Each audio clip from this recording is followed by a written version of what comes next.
जासूस ने आकर बताया कि फारस की फौज ऐनुल तिमर में इकट्ठी हो गई है और अब मुकाबला बड़ा सख्त होगा। मदाइन में आतिशपरस्त शहनशाह का महल उसी तरह खड़ा था जिस तरह अपने शहनशाहों की जिंदगी में खड़ा रहता था। ये किसरा का वो महल था जिसे जंगी ताकत की अलामत समझा जाता था। उसके बाहर वाले दरवाजे के दाएं और बाएं दो बब्बर शेर बैठे रहते थे। ये किसरा की हैबत और दहशत की अलामत थे, लेकिन ये गोश्त पोस्त के नहीं, पत्थरों के तराशे हुए मुजस्मे थे। इन मुजस्मों और महल के दरमियान एक मीनार खड़ा था जो ऊपर से गोल और मीनार की गोलाई से ज्यादा बड़ा था। उस जगह अलाव हर वक्त दहकता रहता था। जब ये मीनार तामीर हुआ था उसके ऊपर पुरोहितों ने ये आग जलाई थी। कई नस्लें पैदा हुई और अगली नस्लों को जन्म देकर दुनिया से रुखसत हो गईं। ये अलाव दहकता रहा।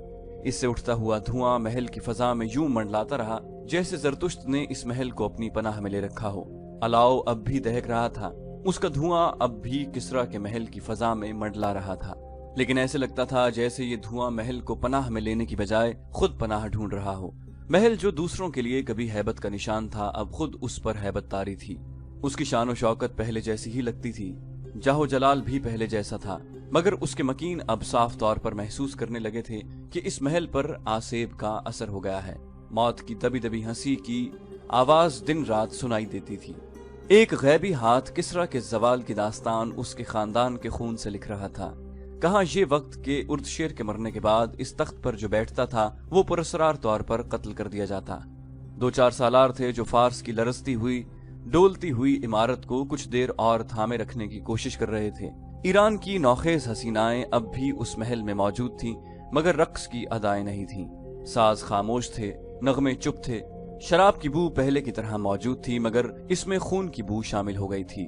पहले जहां ऐशो इशरत के लिए शराब पी जाती थी, अब अपने आप को फरेब देने के लिए और तल्ख हकायक से फरार की खातिर जाम पर जाम चढ़ाए जाते रहे थे।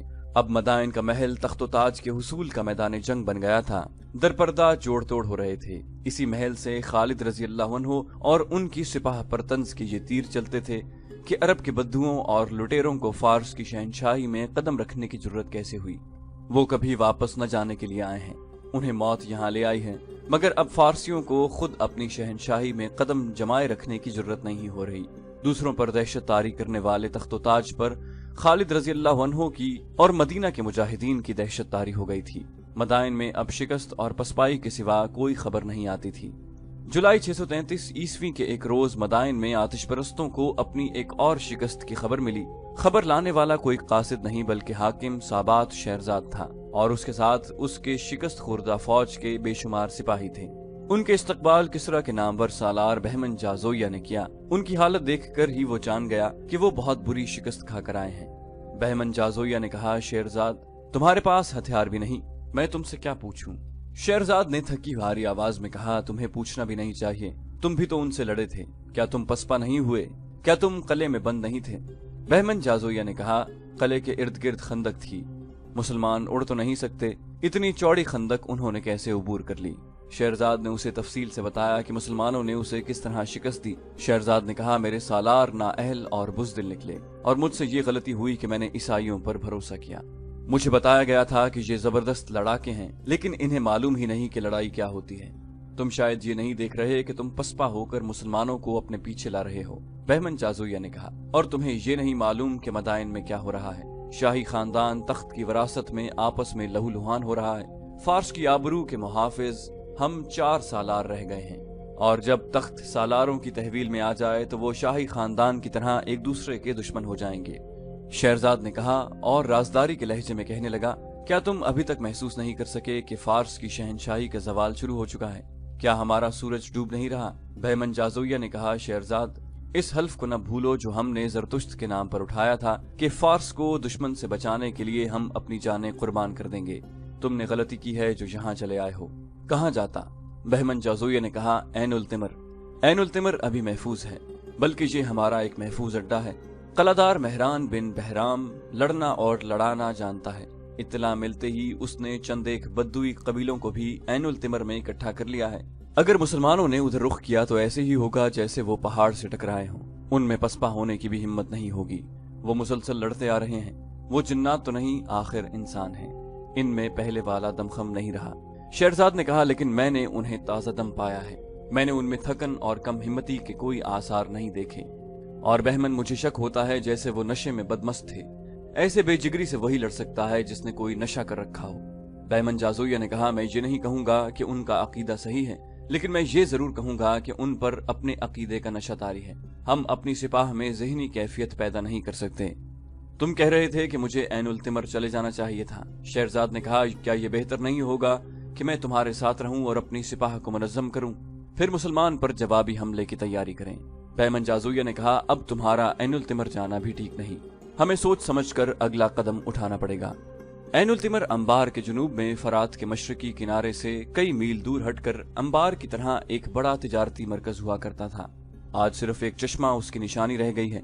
उस जमाने में उस शहर का तिजारती राब्ता दुनिया के चंद एक दूसरे मुल्कों के साथ भी हुआ था। कला मजबूत और शानदार था। वहां का हाकिम और कलादार एक फारसी सालार मेहरान बिन बहराम चौबीन था।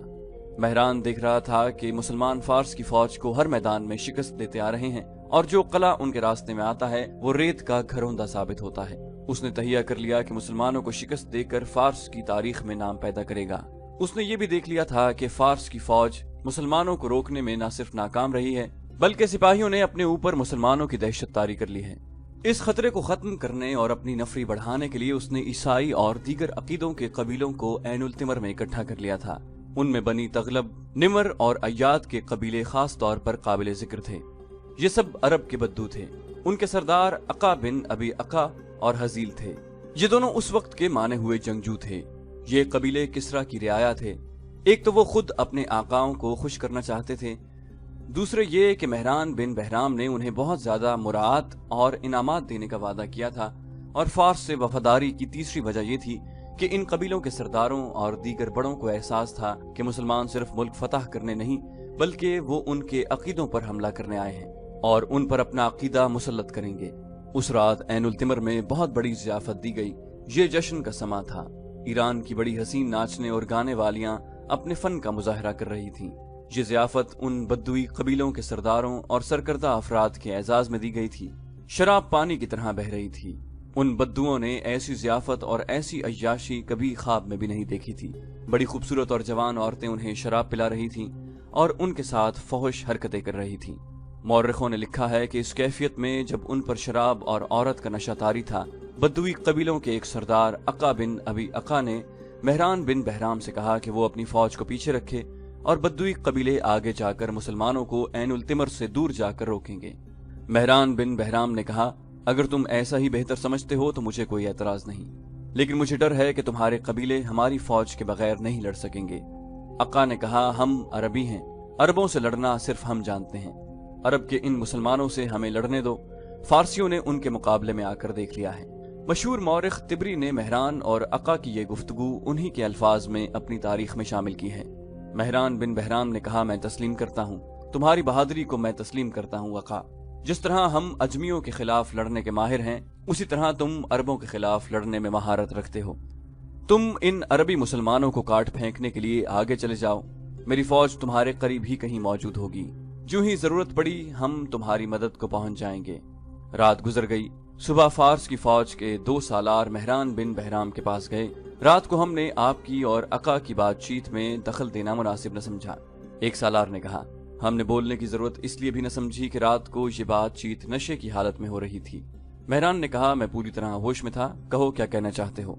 आपने जो इन बद्दुई कबीलों को अहमियत दी है ये हमारे लिए अच्छी नहीं। सालार ने कहा, क्यों अच्छी नहीं? इससे इन कबीलों को ये तासुर मिला है कि हम मुसलमानों से डरते हैं। सालार ने जवाब दिया, या ये कि हम कमजोर हैं, ये लोग इतनी अहमियत के काबिल नहीं।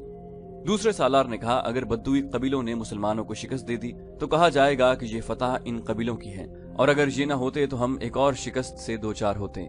मैंने उन्हें जो अहमियत दी है ये आखिर तुम्हें मिलेगी। मेहरान ने कहा, क्या तुम तस्लीम नहीं करते कि हम पर हमला करने वो शख्स आ रहा है जिसने हमारे नामवर सालारों को मौत के घाट उतार दिया है और उसने फारस की शहनशाही की बुनियादें हिला डाली हैं। मैं इस एतराफ से नहीं शर्माऊंगा कि तुम खालिद रजी अल्लाह अन्हु का मुकाबला नहीं कर सकते। मैंने कुछ सोचकर इन बद्दुई कबीलों को आगे जाने की इजाजत दी है। अगर उन्होंने मुसलमानों को शिकस्त दे दी तो ये तुम्हारी फतह होगी। ये बद्दुई कबीले हमारी रियाया हैं। अगर ये मुसलमानों को शिकस्त न दे सके और पसपा हो गए तो हम मुसलमानों पर इस हालत में हमला करेंगे कि वो थक कर चूर हो चुके होंगे और हमारी फौज ताजा दम होगी। दोनों सालारों ने एक दूसरे की तरफ देखा। उनके चेहरों पर रौनक आ गई थी। अपने हाकिम की ये चाल उन्हें बहुत पसंद आई थी। खालिद रजी अल्लाह अन्हु मुजाहिदीन के लश्कर को लेकर ऐनुल तिमर की तरफ जा रहे थे। उन्होंने दरियाए फरात उबूर किया और बड़ी तेज रफ्तारी से दरिया के किनारे पेशकदमी जारी रखी। उन्होंने देखभाल के लिए जो आदमी आगे भेज रखे थे वो अपनी इत्तलाएं कासिदों के जरिए भेज रहे थे। अंबार में खालिद रजी अल्लाह अन्हु अपने एक नायब सालार जबरकान बिन बदर को छोड़ाए थे। ऐनुल तिमर 10 मील दूर रह गया था। जब जासूस और देखभाल करने वाले दूसरे आदमी पीछे आ गए, उन्होंने खालिद रजी अल्लाह अन्हु को इत्तला दी कि जरा ही आगे एक बहुत बड़ा लश्कर पड़ाव डाले हुए है और ये लश्कर फारस का नहीं बल्कि बद्दुई कबीलों का है। इस लश्कर का सालार आला अका बिन अबी अका और उसका नायब हजील है। खालिद रजी अल्लाह अन्हु ने अपने लश्कर को रोक लिया और खुद आगे देखने लगे। उन्होंने छुप कर देखा, उन्हें किसरा की फौज कहीं भी नजर न आई। ये लश्कर बद्दुई कबीलों का था। खालिद रजी अल्लाह अन्हु का लश्कर अभी कूच की तरतीब में था, जो दरअसल तरतीब नहीं थी। मंजिल अभी 10 मील दूर थी। अभी लश्कर काफिले की सूरत में चला रहा था। ऐनुल तिमर पहुंचकर शहर को मुहासरे में लेना था, लेकिन रास्ते में एक इंसानी दीवार आ गई जो मुसलमानों के लिए गैर मुतवक्के थी। मौर्रिखों ने इन कबीलों की तादाद नहीं लिखी, सिवाय इसके कि वो तादाद में मदीना के मुजाहिदीन से खासे ज्यादा थे। ऐनुल तिमर की अपनी फौज इस तादाद के अलावा थी। इस तरह मुसलमानों का मुकाबला कम से कम 3 गुना ताकतवर दुश्मन से था। खालिद रजी अल्लाह अन्हु ने फौरन अपने लश्कर को 3 हिस्सों में तकसीम किया। पहले की तरह वो खुद कल्ब में रहे और अपने दोनों तजर्बाकार सालारों आसिम बिन अमर और अदी बिन हातिम को दाएं और बाएं पहलुओं में रखा। खालिद रजी अल्लाह अन्हु ने तमाम सालारों को अपने पास बुलाया। हमारी तरतीब वही है जो आमने सामने के हर मार्के में हुआ करती है। खालिद रजी अल्लाह अन्हु ने सालारों से कहा, लेकिन लड़ने का तरीका मुख्तलिफ होगा। अब कल्ब से हमला नहीं होगा। मेरा इशारा मिलते ही दोनों पहलू दुश्मन के पहलुओं पर हल्ला बोल दें और वहां दुश्मन को पूरी तरह उलझा लें। थोड़ी देर बाद इस तरह पीछे हटें कि दुश्मन को यह तासुर मिले कि तुम पसपा हो रहे हो। थोड़ा सा पीछे आकर फिर आगे बढ़ो और फिर पीछे हटो। इस तरह दुश्मन के पहलुओं को आपस में उलझाए रखना कि अपने कल्ब की उन्हें होश न रहे। मैं सीधा दुश्मन के कल्ब पर हमला करूंगा, लेकिन कुछ देर बाद तुम दोनों इस कोशिश में रहना कि दुश्मन के पहलुओं से उसके कल्ब को मदद न मिल सके। वलीद के बेटे, दुश्मन की तरफ से ललकार सुनाई दी। आंखें खोल, देख तेरी मौत तुझे किसके सामने ले आई है। मैं अका हूँ, अका बिन अबी अका। खालिद रजी अल्लाह अन्हु ने घोड़े पर सवार होकर और रिकाबों में खड़े होकर ललकार कर जवाब दिया, वलीद का बेटा देख चुका है, तेरी मकरूह आवाज सुने बगैर देख लिया है। क्या किसरा के सालारों ने महल में नाचना और गाना शुरू कर दिया है कि उनकी लड़ाई तुम लड़ने आ गए हो। अका की ललकार बुलंद हुई, इब्ने वलीद, क्या तू जिंदा वापस जाने का ख्वाहिशमंद नहीं? खालिद रजी अल्लाह अन्हु ने गला फाड़ कर कहा, मैं जिंदा वापस जाऊंगा, खुदा की कसम तेरे सर को तेरे जिस्म से अलग करके जाऊंगा। खालिद रजी अल्लाह अन्हु अपने सालारों की तरफ मुतवज्जे हुए। रब्बे काबा की कसम, मैं अका को जिंदा पकड़ूंगा, फिर उसे जिंदा नहीं रहने दूंगा। तुम सब अपने अपने दस्तों तक पहुंचो और सबको बताओ कि आज तुम्हारा मुकाबला 2 फौजों के साथ है। एक ये फौज है जो तुम्हारे सामने स्याह पहाड़ की मानंद खड़ी है, और एक वो फौज है जो शहर के अंदर है या कहीं रूपोश है और न जाने किस तरफ से तुम पर हमला कर देगी। सबको बता दो कि आज जिसने पीठ दिखाई वो अल्लाह को मुंह दिखाने के काबिल नहीं रहेगा।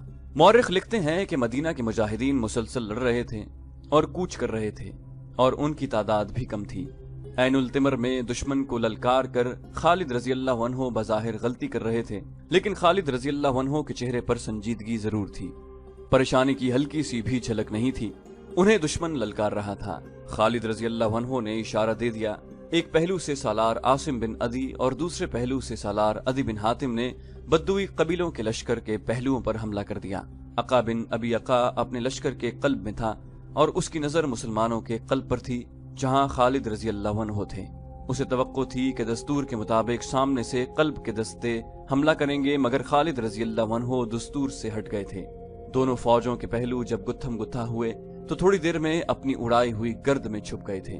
उस गर्द से घोड़ों के हिनहिनाने, तलवार और ढालों के टकराने की मुहीब आवाजें और जख्मियों की कर्बनाक सदाएं उठ रही थीं। एक कयामत थी जो गर्द के अंदर बपा थी।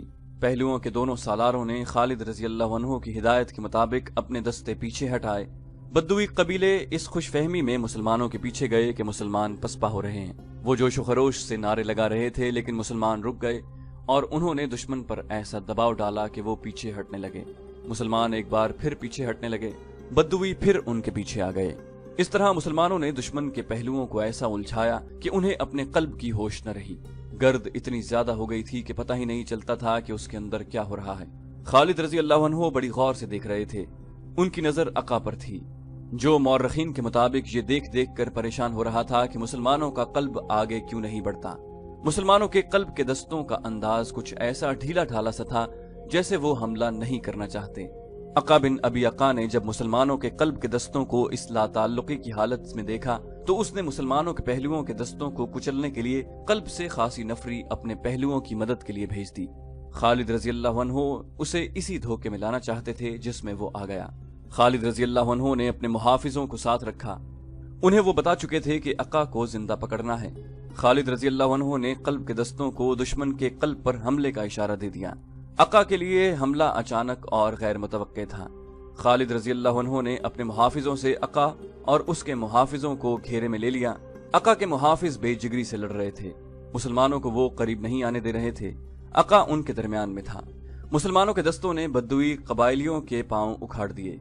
अका भाग निकलने की कोशिश कर रहा था। खालिद रजी अल्लाह अन्हु ने उसे ललकारा, सामने आ अका, तू मुझे कत्ल करना चाहता था। बाज मौरखों ने लिखा है कि खालिद रजी अल्लाह अन्हु ने कमंद फेंक कर अका को पकड़ लिया, लेकिन मौरखों की अक्सरियत से पता चलता है कि अका खालिद रजी अल्लाह अन्हु की ललकार पर मुकाबले में आ गया। दोनों घोड़ों पर सवार थे। अका को तारीख के माहिर जंगजू और तेगजन करार दिया गया है। मुस्तनद यही है कि खालिद रजी अल्लाह अन्हु और अका के दरमियान बड़ा सख्त मुकाबला हुआ। खालिद रजी अल्लाह अन्हु को अल्लाह के रसूल सल्लल्लाहु अलैहि वसल्लम ने अल्लाह की तलवार का खिताब अता किया था। उन्होंने अका का हर वार बचाया और मौके की तलाश में रहे। उन्हें जो ही मौका मिला अका को घोड़े से गिरा दिया। खालिद रजी अल्लाह अन्हु अपने घोड़े से कूद कर उतरे। अका अभी संभल ही रहा था कि खालिद रजी अल्लाह अन्हु की तलवार की नोक अका के पहलू के साथ लग चुकी थी। उसके साथ ही खालिद रजी अल्लाह अन्हु के 3-4 मुहाफिजों ने बर्छियों की अन्नियां अका के जिस्म के साथ लगा दी। अका ने हथियार डाल दिए। उसके कई मुहाफिज हलाक और जख्मी हो चुके थे। जो बच गए वो भाग उठे। फौरन ये खबर बद्दुई कबाइल तक पहुंच गई कि उनका सरदार आली हथियार डाल चुका है। ये अफवाह भी फैल गई कि अका मारा गया है। इधर मुसलमानों के सालार आसिम और अदी दुश्मन के पहलुओं के दस्तों का बहुत नुकसान कर चुके थे। इस खबर के साथ ही अका मारा गया या पकड़ा गया है, पहलुओं के सिपाही पसपा होने लगे। थोड़ी देर तक सूरत हाल ये हो गई कि बद्दुई 1-1, 2-2 ऐनुल तिमर की तरफ भागे जा रहे थे। अका खालिद रजी अल्लाह अन्हु का कैदी था, लेकिन वो परेशान नहीं था। उसे तवक्को थी कि ऐनुल तिमर की फारसी फौज उसकी मदद के लिए पाबरकाब होगी और आ ही रही होगी। वो मुसलमानों की हालत देख देख कर खुश हो रहा था। मुसलमान थक कर निढाल हो चुके थे।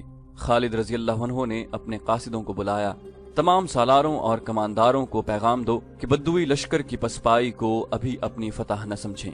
खालिद रजी अल्लाह अन्हु ने कासिदों से कहा, अभी माल गनीमत की तरफ भी न देखें, एक और फौज आ रही है, वो ताज़ादम होगी, उसके मुकाबले के लिए तैयार रहो। ये तो मालूम ही नहीं था कि मेहरान बिन बहराम की फौज किस तरफ से आएगी या वो ऐनुल तिमर में कलाबंद होकर लड़ेगी। इस फौज पर नजर रखने के लिए मुसन्ना बिन हारिसा अपने छापा मार दस्ते के साथ ऐनुल तिमर तक के इलाके में मौजूद और मुतहर्रिक था। उसने खालिद रजी अल्लाह अन्हु को बार बार यही पैगाम भेजा था कि आतिश परस्तों की फौज कहीं भी नजर नहीं आ रही थी। फिर उसका ये पैगाम खालिद रजी अल्लाह अन्हु तक पहुंचा कि अका के कबायली खौफ व हरास और डर की हालत में भाग भाग कर ऐनुल तिमर में पनाह ले रहे हैं। मुसन्ना बिन हारिसा के छापा मार भागने वाले बद्दुई कबीलों का ताक़ुब करके उन्हें मार रहे थे। जब अका के पहले चंद एक आदमी ऐनुल तिमर में दाखिल हुए तो उन्हें मेहरान के पास ले गए। मेहरान ने उन्हें कहा, तुम मौत से भाग कर आए हो, क्या तुम नहीं जानते कि यहाँ भी तुम्हारे लिए मौत है? उसने हुक्म दिया, ले जाओ इन बुज़दिलों को और उन्हें कत्ल कर दो। एक बद्दुई ने पूछा, किस किस को कत्ल करोगे? पहले अका को कत्ल करो जिसने हथियार डालकर सारे लश्कर में बुज़दिली फैलाई है। दूसरे ने कहा, मुसलमानों ने जिस तरह हमले किए उन्हें हमारे सरदार समझ ही न सके। उन्होंने मैदान जंग की सूरत हाल ऐसे रंग में पेश की कि मेहरान घबरा गया। मुसलमानों के लड़ने के जज्बे और जोश व खरोश के उन्होंने मुबालगे से बयान किया और बताया कि अपना जो लश्कर मुसलमानों के हाथों कटने से बच गया है, शहर की तरफ भागा रहा है, तो क्या हमारे लिए ये बेहतर नहीं होगा कि हम मुसलमानों को वहां जाकर काटें जहां उनका दम खत्म हो चुका है? मेहरान बिन बहराम ने अपने सालारों से कहा, फिर वो पसपा होने के भी काबिल नहीं रहेंगे। एक सालार ने कहा, क्या सोचकर आपने ये बात कही है? इतना बड़ा शहर छोड़कर हम चले जाएंगे तो ये पसपाई होगी। ये कहें कि आप पर मुसलमानों का खौफ तारी हो गया है और आप यहाँ से भागना चाहते हैं। مہران نے شاہانہ روب سے کہا، جو میں سوچ سکتا ہوں وہ تم نہیں سوچ سکتے، میں یہاں کا حاکم ہوں، جاؤ میرے اگلے حکم کا انتظار کرو۔ سالار خاموشی سے چلے گئے۔ وہ سالار تھے، شہر کا دفاع ان کی ذمہ داری تھی۔ وہ مسلمانوں کو شہر پیش کرنے کی بجائے لڑ کر مرنا بہتر سمجھتے تھے۔ انہوں نے آپس میں طے کر لیا کہ وہ مہران کا یہ حکم نہیں مانیں گے، لیکن میدان جنگ سے بھاگ کر آنے والے بنی تغلب، نمر اور ایاد کے آدمی ٹولیوں میں شہر کے دروازے میں داخل ہو رہے تھے۔ وہ 10 میل کی مسافت طے کر کے آئے تھے، جو انہوں نے خوف اور بھگدڑ کی کیفیت میں طے کی تھی۔ ان میں بعض زخمی تھے۔ وہ گھبراہٹ کے عالم میں کہہ رہے تھے، کاٹ دیا، سب کو کاٹ دیا، ان کا مقابلہ کوئی نہیں کر سکتا، یہ بہت زبردست ہے۔ عقا بن ابی عقا مارا گیا ہے۔ وہ شہر پر خوف طاری کر رہے تھے۔ حزیل لاپتہ ہے، دروازے بند کر دو۔ بعض چلا رہے تھے، وہ آ رہے ہیں۔ مورخوں نے لکھا ہے کہ زرتشت کے پجاریوں پر پہلے ہی مسلمانوں کی دہشت طاری تھی۔ مسلمانوں نے ان کے بڑے نامور سالار مار ڈالے تھے۔ اب عین التمر والے اپنی آنکھوں سے دیکھ رہے تھے کہ یہ جنگجو قبیلے کس حالت میں واپس آ رہے ہیں۔ دیکھتے ہی دیکھتے اس شہر پر خوف و ہراس طاری ہو گیا۔ شہر میں جو فوج تھی اس کی ذہنی حالت ایسے کمزور بزدل کتے جیسی ہو گئی تھی جو دم پچھلی ٹانگوں میں دبا لیا کرتا ہے۔ ان کے سالاروں نے جب اپنی فوج کو اس ذہنی کیفیت میں دیکھا تو انہیں شہر کے حاکم اور سالار اعلیٰ مہران کے اگلے حکم کی ضرورت نہ پڑی۔ انہیں یہ اطلاع بھی ملی کہ مہران خزانہ مدائن بھجوا رہا ہے اور شہر کے لوگ بھی اپنے اموال چھپا رہے تھے یا ساتھ لے کر شہر سے نکل رہے تھے۔ خالد رضی اللہ عنہ کے فن حرب و ضرب کا کمال یہ تھا کہ انہوں نے میدان جنگ میں تو دشمن کو شکست دی ہی تھی، دشمن کو انہوں نے نفسیاتی لحاظ سے اتنا کمزور کر دیا تھا کہ اس کے لڑنے کا جذبہ مجروح ہو گیا تھا۔ آتش پرستوں کی نفسیاتی کیفیت تو یوں ہو گئی تھی کہ خالد رضی اللہ عنہ کا یا مسلمانوں کا نام سن کر ہی وہ پیچھے دیکھنے لگتے تھے کہ کمک آ رہی ہے یا نہیں، یا پسپائی کا راستہ صاف ہے یا نہیں۔ پھر وہ وقت جلدی آ گیا جب میدان جنگ میں لاشیں اور بے ہوش زخمی رہ گئے، اور انہیں کچلنے کے لیے وہ گھوڑے رہ گئے جو سواروں کے بغیر بے لگام دوڑتے پھر رہے تھے۔ بدوی قبیلے اپنے سرداروں کے بغیر عین التمر جا پہنچے اور شہر کے دروازے بند کر لیے۔ انہوں نے شہر میں واویلا بپا کیا کہ مہران کی فوج وعدے کے مطابق ان کی مدد کو نہیں آئی، لیکن وہاں ان کا واویلا سننے والا کوئی نہیں تھا۔ خوف و ہراس کے مارے ہوئے شہری تھے جو بھاگ نہیں سکتے تھے۔ مہران بن بہرام اپنی فوج سمیت شہر سے جا چکا تھا۔ وہ فوج کو مدائن لے کر جا رہا تھا۔